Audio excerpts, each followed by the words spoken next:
अस्सलाम वालेकुम students. Lecture number 12 हमारा इंग्लिश का ग्रामर पोर्शन।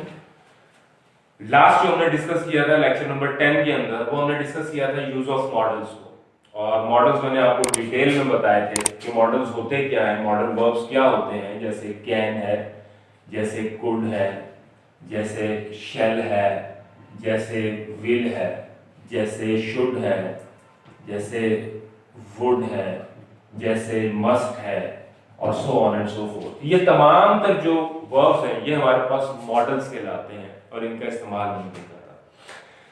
रिकैप थोड़ा सा कर दूं कि हमने पहली चीज ये देखी थी कि ये तमाम जब भी अकेले आएंगे, इनके साथ कोई हेल्पिंग वर्ब नहीं आएगा, तो ये हमेशा अपने साथ फर्स्ट फॉर्म ऑफ वर्ब जो है वो कैरी करेंगे, यानी हमेशा इनके साथ फर्स्ट फॉर्म का इस्तेमाल होगा। जैसे मैंने आपको बताया, चाहे ये माजी की सेंस दे आपको, चाहे ये हाल की प्रेजेंट की सेंस दे। मिसाल के तौर पर I can help him.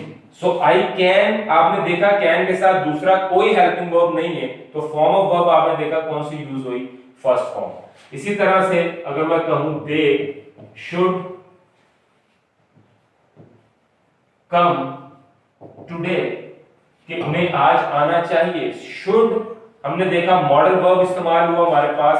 Form of verb आप देखें कम जो है वो क्या है, फर्स्ट फॉर्म ऑफ वर्ब है। तो हमेशा ये कैन है, कुड है, शेल है, विल है, शुड है, वुड है, यूज टू, और टू, जितने भी मॉडल वर्ब्स है हमारे पास, जब ये अकेले यूज होंगे, प्रेजेंट के लिए यूज हो चाहे पास्ट के लिए यूज हो, जैसे हम कुड की मिसाल ले सकते हैं, पास्ट के लिए भी यूज होता है, ही कुड कम हियर, कि वो यहां आ सकता था। तो भी आप देखें कि फॉर्म ऑफ वर्ब हमेशा कौन सी यूज हो रही है, फर्स्ट फॉर्म ऑफ वर्ब आप हमेशा इसके साथ यूज करते हैं। सो इट मींस कि जब मॉडल्स अकेले इस्तेमाल होंगे, इनके साथ हमेशा फॉर्म ऑफ वर्ब कौन सी यूज होगी, first form of verb use होगी। सेकंड जो चीज हम देखेंगे वो ये है कि जब इन मॉडल्स के साथ स्टूडेंट्स हमारे पास हेल्पिंग वर्ब्स कौन कौन से होते हैं, वो भी मैं आपको कंफर्म करता हूं कि हेल्पिंग वर्ब्स हमारे पास है do, does, did, is, am, are, has, have, had. अब ये जो हमारे पास हेल्पिंग वर्ब्स हैं, मेनली उसके बाद भी आ जाता है और भी है, ये तमाम के तमाम हेल्पिंग वर्ब्स जो हैं, याद रखिए कि मॉडल्स के साथ अगर कोई हेल्पिंग वर्ब यूज हो सकता है तो वो सिर्फ और सिर्फ एक है, एंड दैट इज हैव। ये हमने क्लास में थोड़ा डिस्कस भी किया था। मिसाल के तौर पर अगर मैं बात करता हूं, कभी आप ये नहीं देखेंगे कि I can have played well, they should have come here, she could have passed, he must have enjoyed the trip. अब स्टूडेंट्स ये चार जुमले मैंने लिखे हैं, इसके अंदर सिंगुलर एंटिटीज भी हैं। मिसाल के तौर पर आई है, फर्स्ट पर्सन सिंगुलर है, दे है, थर्ड पर्सन प्लूरल है, शी है, थर्ड पर्सन सिंगुलर है, ही है, थर्ड पर्सन सिंगुलर है। लेकिन अब जो कॉमन चीज आप देख रहे हैं, अगर आप गौर करें तो हर जगह पर हैव आ रहा है, चाहे सिंगुलर एंटिटी है चाहे प्लूरल एंटिटी है। हमारे पास अगर मॉडल के साथ कोई हेल्पिंग वर्ब आ रहा है तो वो कौन सा आ रहा है, सिर्फ और सिर्फ हैव आ रहा है। आप कभी भी ये तमाम हेल्पिंग वर्ब इनके साथ इस्तेमाल नहीं करेंगे मां सिवाय हैव के। यानी ये तमाम के तमाम कभी आप नहीं देखेंगे, कभी आपकी आंखों से ये नहीं गुजरेगा इंग्लिश लैंग्वेज के अंदर कि इन तमाम मॉडल्स के साथ ये हेल्पिंग वर्ब इस्तेमाल हो रहे हो। अगर कोई चीज इस्तेमाल हो सकती है तो वो क्या है, सिर्फ और सिर्फ हैव है। और हैव के साथ हमेशा अगर आप फॉर्म ऑफ वर्ब देखें तो हम यहां पर तो फॉर्म ऑफ वर्ब जो है वो हमेशा थर्ड यूज होगी, थर्ड यूज होगी। तो क्या चीज जाहिर है कि जब ये अकेले यूज होते हैं बगैर किसी हेल्पिंग वर्ब के, तो इनके साथ फॉर्म ऑफ वर्ब कौन सी यूज होती है, फर्स्ट। जब इनके साथ अगर कोई हेल्पिंग वर्ब आ सकता है तो वो सिर्फ और सिर्फ हैव है, और जब इनके साथ हैव स्टूडेंट्स यूज होगा तो फॉर्म ऑफ वर्ब कौन सी यूज होगी?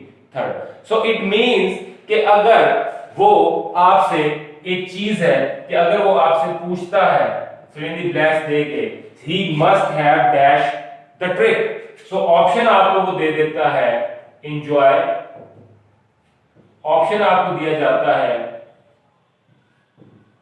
enjoyed, ऑप्शन दिया जाता है will enjoy। तो आपको पता होना चाहिए, ये समझाने का स्टूडेंट मकसद ये है कि आपको पता होना चाहिए कि जब हेल्पिंग वर्ब हैव और उसके साथ मॉडल के साथ हेल्पिंग वर्ब हैव आ जाएगा तो इसका मतलब है कि हम इस ऑप्शन के साथ जाएंगे। अगर इनके साथ कोई हेल्पिंग वर्ब नहीं आता तो हमें पता होना चाहिए कि हम फॉर्म ऑफ वर्ब जो है वो हमेशा फर्स्ट यूज करेंगे। सो ये बेसिक जो चीज है, जो सेंस है जो मैं प्रोवाइड करना चाह रहा हूं कि जब हम मॉडल्स का इस्तेमाल करते हैं, जब ये अकेले यूज होंगे यानी बगैर किसी हेल्पिंग वर्ब के, तो आप रिगार्डलेस इसके कि ये प्रेजेंट की बात कर रहा है, पास्ट की हमें कोई चीज समझाना चाह रहा है, हम उसमें हमेशा फॉर्म ऑफ वर्ब फर्स्ट ही रखेंगे। और जब हम इनके साथ हैव यूज करेंगे तो फॉर्म ऑफ वर्ब हमेशा हम कौन सी यूज करेंगे? थर्ड यूज करेंगे। क्लियर हो गया होगा, उम्मीद है यहां तक आपको। और सेकेंडली ये है कि टेंसेस, जैसे हमने प्रेजेंट को डिस्कस किया था, पास्ट को डिस्कस किया था, थोड़ा फ्यूचर को हमने देखा था, हमने इनको मॉडल्स को देखा है। तो इस लिहाज से मैं कुछ एग्जांपल्स आपको दे देता हूं वाज़ेह करके, ताकि आपको इसमें कोई इशू जो है वो मौजूद ना रहे आपके लिए। नंबर 1 हम ये देखते हैं, जैसे मैंने सेंटेंस लिखा था कि she should enjoy the trip। अब she should have enjoyed the trip। we must pay the dues। we must have paid the dues। अब अगर आप देखें, शुड अकेला है, फॉर्म ऑफ वर्ब फर्स्ट है, शुड के साथ हैव आ गया, फॉर्म ऑफ वर्ब थर्ड आ गया, मस्ट है, फॉर्म ऑफ वर्ब फर्स्ट है, मस्ट के साथ हैव आ गया, फॉर्म ऑफ वर्ब थर्ड आ गया। तो इन सारी चीजों को आपने लेके चलना है। जो चीज समझाना चाह रहा हूं वो ये है कि अगर शी आ गया है तो हम यूजुअली शी के साथ अगर हम बात करें तो हम इज लगाते हैं, सिंगुलर एंटिटी है, ज़ाहिर सिंगुलर वर्ब लगाएंगे। हम शी के साथ हैज लगाते हैं, हम शी के साथ वॉज लगाते हैं, यानी हम सिंगुलर वर्ब लगाते हैं सिंगुलर सब्जेक्ट के साथ। यहां पर भी कुछ स्टूडेंट्स ये गलती करते हैं कि अगर ये शी है तो यहां पर हैव के बजाय हैज क्यों नहीं आएगा। सो ये एक कंफ्यूजन वाला पॉइंट है जिसको आपको ध्यान में रखना है कि ऐसा नहीं होगा, क्योंकि मॉडल्स के साथ जब भी हम हैव लगा देंगे तो फॉर्म ऑफ वर्ब थर्ड आएगी, और मॉडल्स के साथ अगर कोई हेल्पिंग वर्ब कभी भी किसी भी कंडीशन में आ सकता है तो वो सिर्फ और सिर्फ एक है जिसे हम हैव कहते हैं, इसके अलावा और कोई हेल्पिंग वर्ब इसमें इस्तेमाल नहीं होगा। तो ये स्टूडेंट्स हमारा आज का लेक्चर था कि मॉडल्स को हमने कैसे इस्तेमाल करना है। आई होप कि आपको इस हवाले से कोई कंफ्यूजन नहीं रही होगी। if there is any confusion, so you can ask any question, all of you are very welcome। Thank you very much।